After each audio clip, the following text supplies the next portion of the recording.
Hi everyone, it's me. I just thought I would go over some quick questions from the review packet so that you guys could kind of just do one little bit last review before we take the test. It will be the next class I see you, so hopefully you guys will be ready.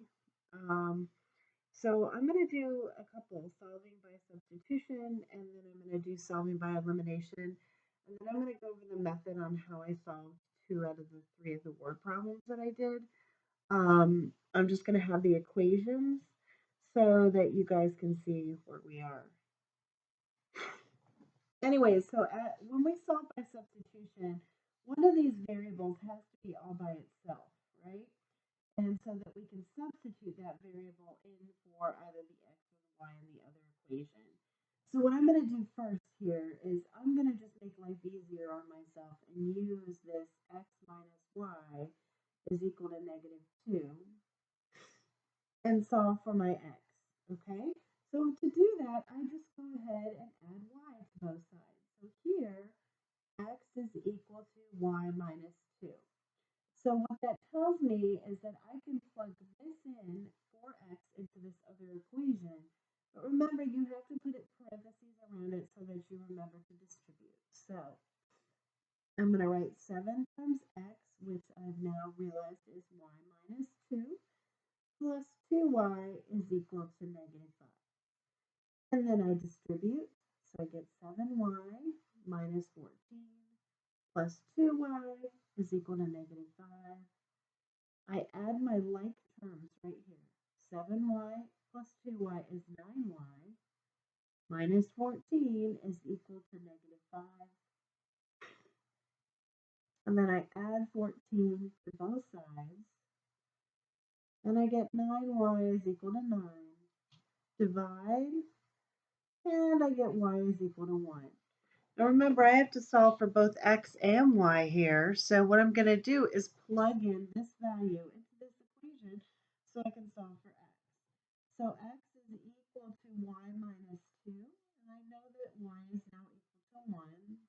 1 minus 2, so this ends up being -1.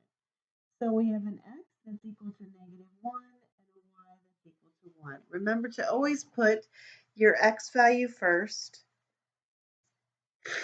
Okay, so the next one I chose number 6, and then I'm going to choose number 7. So the next one that I did is this one right here. I did these because there was no variable that was definitely solved for, so I thought this was pretty good practice. So I'm going to use this right here. I want to look for the variable that doesn't have any coefficients or anything, just because it makes my life a little bit easier when I'm solving. Okay? So I'm going to use x minus 5y is equal to 15, right? And I'm going to add 5y to both sides. So now I say, okay, x is equal to 5y plus 15. So I take this value and I plug it in right here for x. Okay? So I do 3 times x, which is 5y plus 15. And I subtract 5y, and that equals 15. Don't forget to put the rest of the equation in there and use all the signs. That's where my mistakes happen usually. Okay? So I distribute. 3 times 5y is 15y. 3 times 15 is 45. And then I bring down this -5y equals 15. I'm going to add 15 and -5y. Add them together. That ends up being 10y. Now, a lot of you guys get confused. Are you adding or subtracting? Well, adding a negative number is the same as subtracting a positive number. So then I add 45, and that's equal to 15. I'm going to subtract 45 from each side, and I get 10y is equal to 15 minus 45, I'm sorry, which is -30. And I'm going to divide by 10. So y is equal to -3. And now I'm going to plug this in for x right here. I'm sorry, guys. I went off the page. So I'm going to plug this value in for x and solve for y. I'm sorry, I solve this value in for y. So x is equal to 5 times y plus 15. We've already realized that y is equal to -3, so that's equal to 5 times -3 plus 15. And that's x is equal to 0. I'm sorry, -15 plus 15. I'm getting ahead of myself. So x is equal to 0. This is okay, right? You can have, there is a point of 0 on the coordinate plane. So 0, -3 is my answer. Okay? So if you need to during the video, just go ahead and and pause it and see where I went back. The biggest thing is that you work through these problems yourself and you know how to work through them and see where, if you make a mistake, find out where you made your mistake. Okay? So let's do a couple of solve by elimination. And what I did is I did the 2 word problems that I'm doing.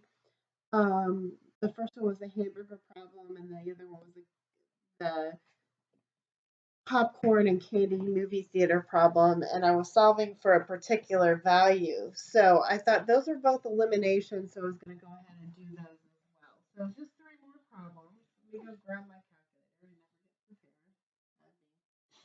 prepared.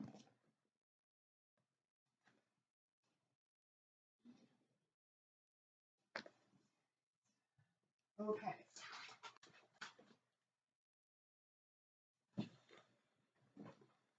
Okay, so let's look at this first one right here. Now, this is a problem that we're used to doing because we're just multiplying either the top or the bottom by -1. Okay, so here I multiply one of the equations by -1. I just choose the bottom one. It doesn't matter which one you do. The reason why I did that is because see how both these x's have the same number in front of them, which is 1, and they're both positive. Well, what I need is for them to be opposites of one another so that when I add them together, they cancel out. Okay? So I go ahead and I keep this first equation the same. So I have 1x, and I'm going to put a 1 in front of the y, even though I don't have to. It just helps me keep everything straight, especially when I'm combining like terms. Okay?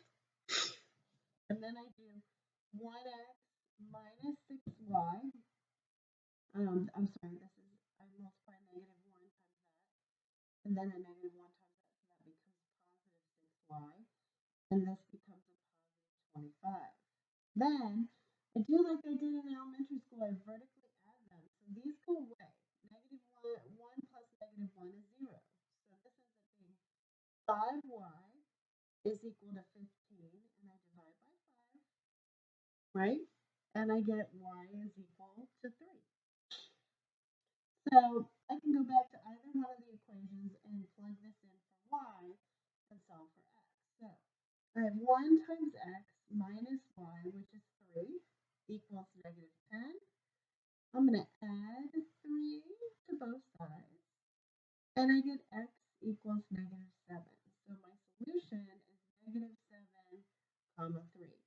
I could have kept 1x. When I divide by 1, it does not change my number, so I keep it there. All right. Now, our next problem is from the word problems that I gave you. I think these were hamburgers and fries. X's were hamburgers and Y's were fries. Okay. Now, as you can see, none of these have the same coefficients, right? So one of the biggest objects of confusion was why I did what I did in the review. And let me show you. I'm going to look at, I want to solve for x. So I want to cancel out the y's, right? So how do I make these opposite each other? There's a common multiple between these two, and that's 10, right?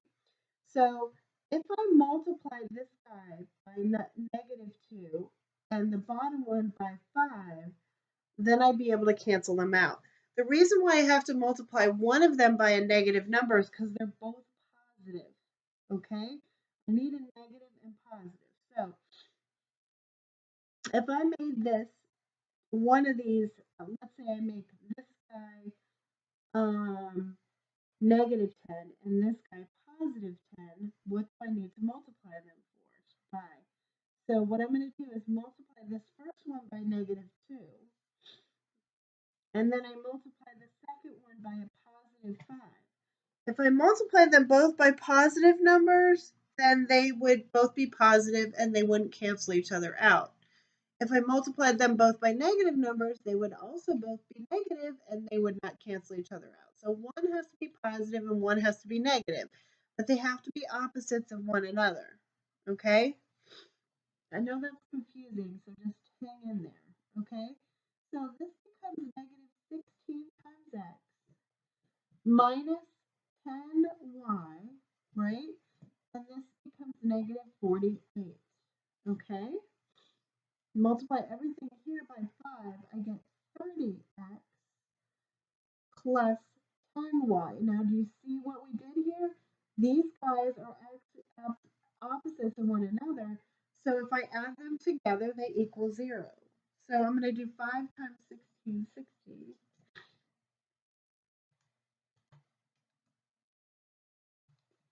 And that's 83. Okay. So these cancel out, and I get 14. I'm sorry, 16. Yeah, 14 times x. Oh, Lord. Is equal to 35. All right. Now I just divide by 14.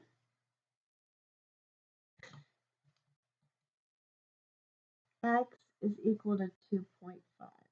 Okay. So the value for a hamburger is $2.50. Okay. I don't need to solve for y.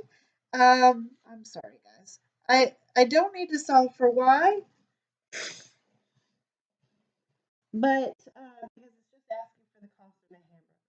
Okay, and I said let x equal the cost of a hamburger and y equal the cost of fries. Okay, so once again, let me review what I did. These were neither one of these could possibly have the same number, right? So I'm like, okay, I need to cancel out the y's because I want to solve for x because I want to find out hamburgers. So how do I make these guys opposite one another so that when I add them together, they equal 0?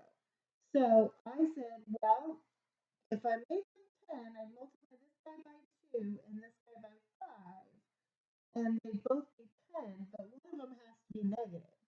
So I go back up here and I say, okay, I'm going to multiply this guy by negative 2 and this guy by 5. I could have done this guy by positive 2 and this guy by negative 5. That's okay. I would have canceled them out anyways and still gotten the same number. Okay? So let's look at the next one.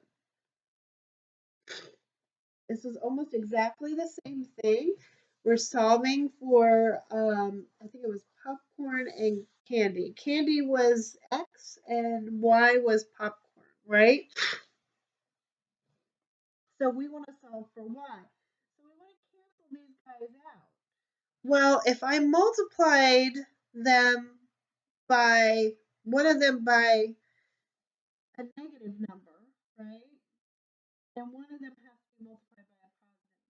The easiest way to do this is look at this and say, well, 3 times 4 is 12.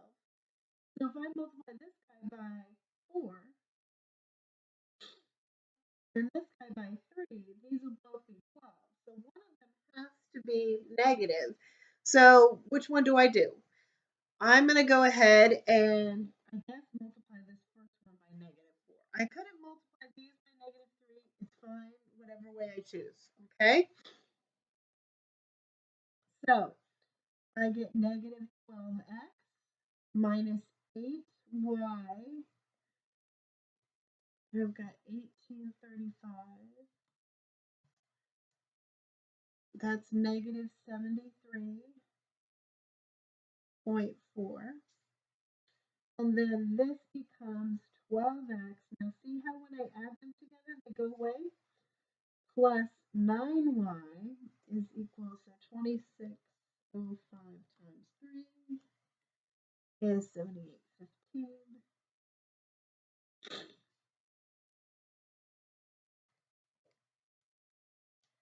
And these go away. This ends up being 1y is equal to 4.75. So we've already solved for y here. Y is the cost of a popcorn, and that's $4.75. Okay? I hope this is helpful. Please send me notes if you want me to go over any other problems on the review. I'm happy to do it. Just send me a note, okay? This will be posted, and I hope this is helpful. Y'all be safe, and hopefully we'll be on time tomorrow. So, all right, talk to you guys later.